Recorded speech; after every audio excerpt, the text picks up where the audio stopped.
This is Isabel Benner with Music Mastery, and today we'll be looking at the French horn part for Colliding Visions by Balmages. So after I play through the piece, I'll provide a tutorial on how to master the part so that you're all ready for your next rehearsal. Let's go. So it starts with 4 measures rest in 3/4 at 60.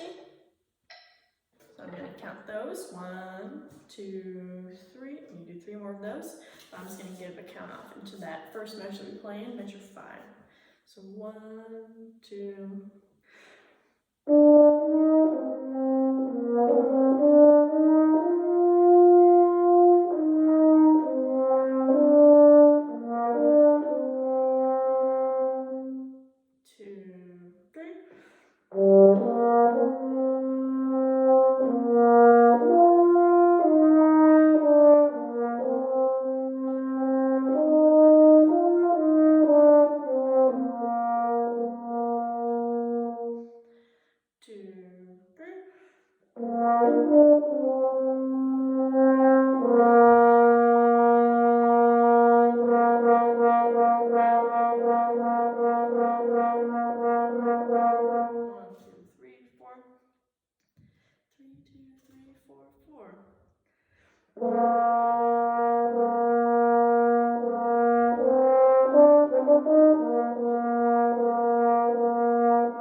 And we just do the shh. You can put your horn down and shh.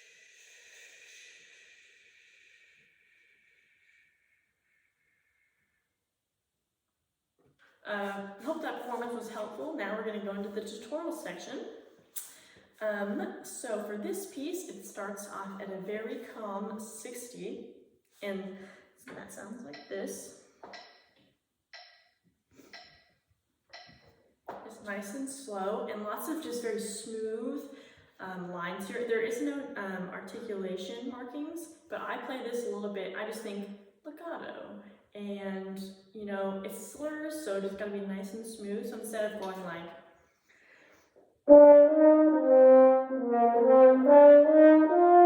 and yes, I was slurring, but it sounds very choppy, so I need to make it like, and you can move a little bit. Sometimes that helps me to play smoother if I just kind of feel the music. So.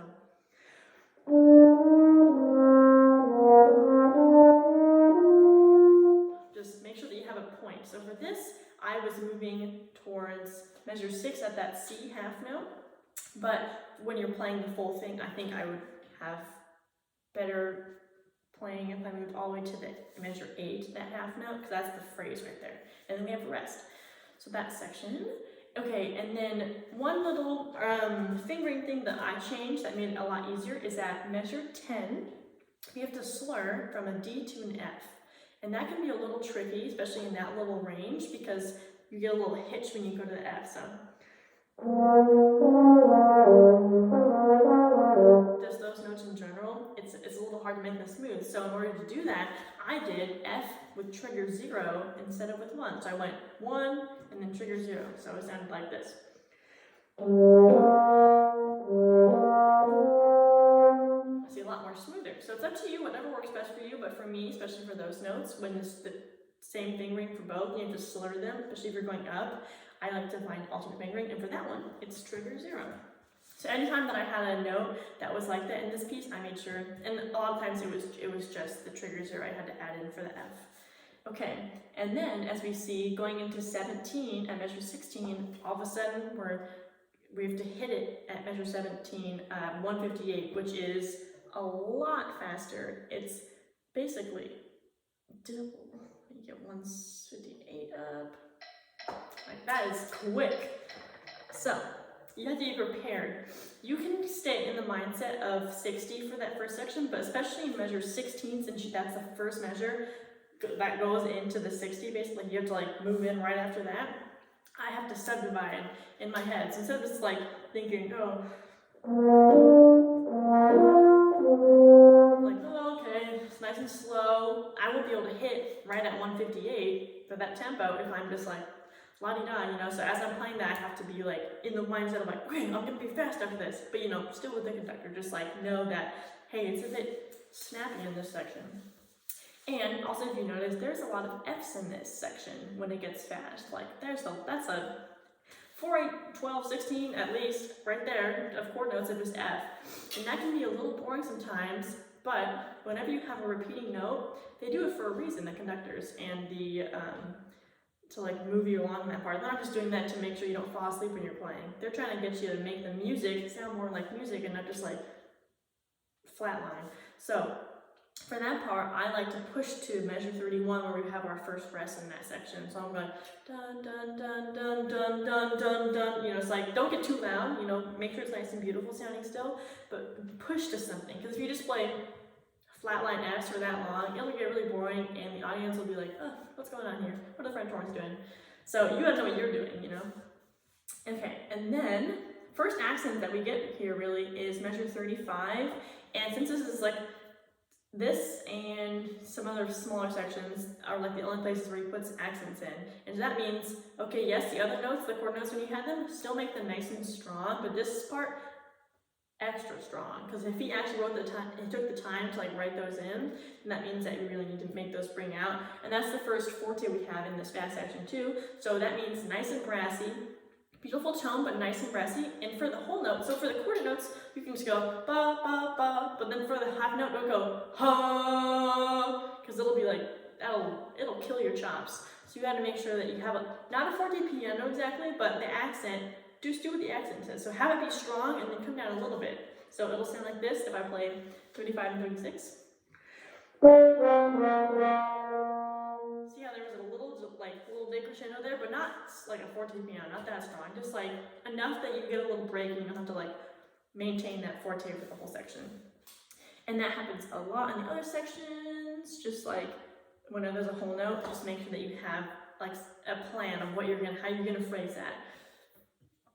And then at 50, so the stuff after the rest. Also, for all the rest you have here, there's only that one little section, I guess, at 47, but make sure that you're really in time.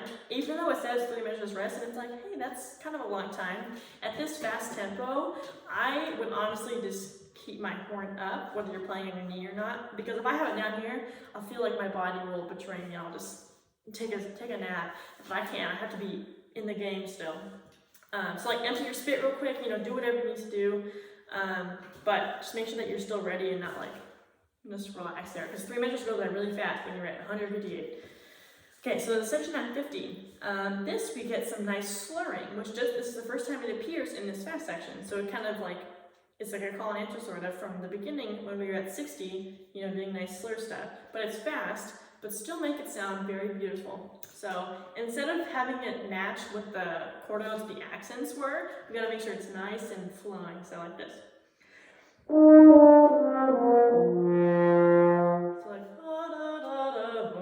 So like, and really dig deep into those notes, the low notes especially. So like a couple times in the fast section too, like measure, let's say 38, we have a low C, and that's not super low, but compared to all the Fs that we're playing, it is low, so really dig deep into those. So like, you can even give a little bit of a push there, not like, you know, not crazy, but just so you know that, you know where it's pushing, you know, to that C. Because low notes are always, they don't come out as well sometimes as higher notes. Like if I play a high C, everybody in a 10-mile radius would know that I'm playing a high C. But if I play a low C, it's like, where's that? So you gotta make sure you get push to those notes. And then at 55, once again, we see, wow, we have a lot of Fs just right in a row. We have like, yeah, that's basically all Fs. And to spice it up a bit, and also to make sure that the audience doesn't hear, and because there's no accents or anything, put in this section, we gotta kind of add our own little spice. And for me, since it is so fast, I decided, okay, I'm gonna put staccatos on all the eighth notes and little tiny accents on all the chord notes. So instead of just going like this,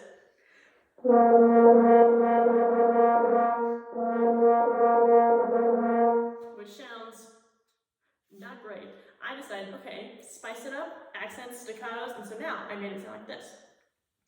And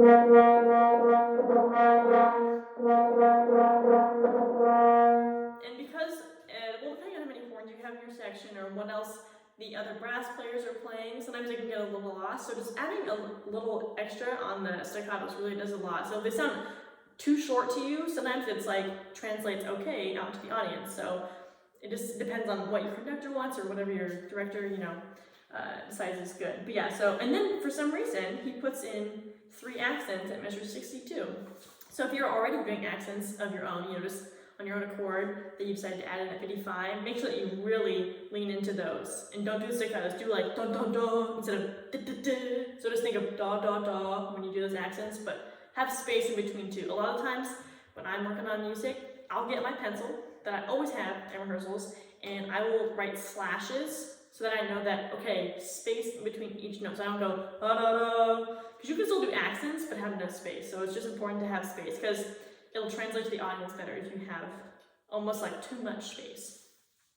And then yeah, that just goes all the way to that 67, and back into that 60, which seems so slow after just playing all that section really fast. And then so that part you can put your horn down, but since you're still in the piece, I wouldn't put it all the way down because it's not that much rest. I would just have it up here because I feel like everybody else will have their stuff still here. And then yeah, the shh, just like you're telling someone to be quiet, and just a nice big crescendo. Make sure you take a big breath because I don't know how long your conductor is going to hold that fermata. So if you have to hold it for ages, you're going to be ready. So it's and you could go forever. Just practice how long you go. Don't pass out, but yeah. That's it. I hope this video was helpful. If you want to see more content like this, go to MusicMastery.band and tell your friends about it. And just know that members get 3 requests for a video each month. So if you want to see more stuff like this, go ahead and become a member and request more videos. I hope this was helpful and you got some good hints and tips out of this. Have a nice day.